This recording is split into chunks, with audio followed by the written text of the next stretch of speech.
Recorded Books presents an unabridged recording of The Bookwoman's Last Fling by John Dunning, narrated by George Guidall, and directed by Kathleen Gormley.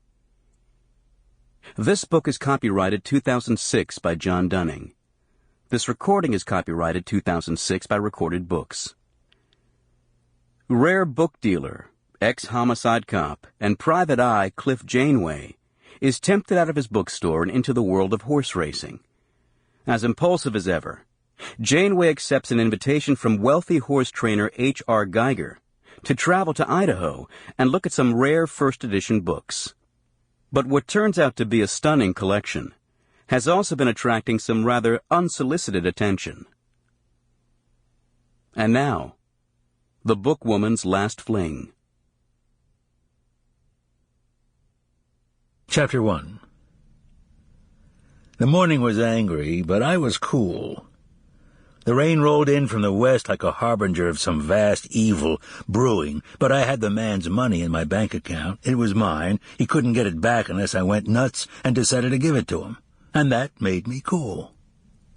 I had followed his orders almost to the letter, varying them just enough to satisfy my own persnickety nature. Long before the first faint light broke through the black clouds, I got up, dressed, got out of my motel room, and drove out toward the edge of town.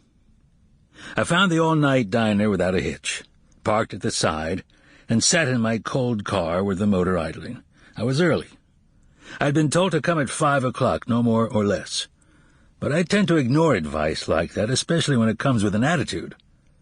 I waited 10 minutes, and the appointed hour came and went. I could sense his presence off to my left, beyond the parking lot.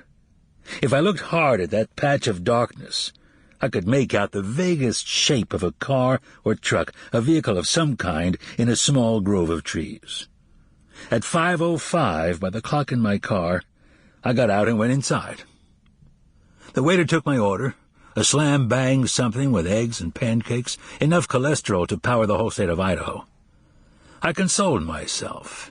I seldom eat like that anymore, unless I'm on the road, and apparently I'm one of the lucky ones. I have great genes, and my so-called good cholesterol readings are always sensational. No matter how much fat I eat, my system burns it. To my knowledge, no one in my family tree has ever died of a heart attack, which only means that I have a fine opportunity to be the first one. The waiter tried to make the cook understand what I wanted through a serious language barrier. The cook looked illegal as hell. He spoke a kind of Spanglish through the window, and the waiter struggled. Sample complete. Ready to continue?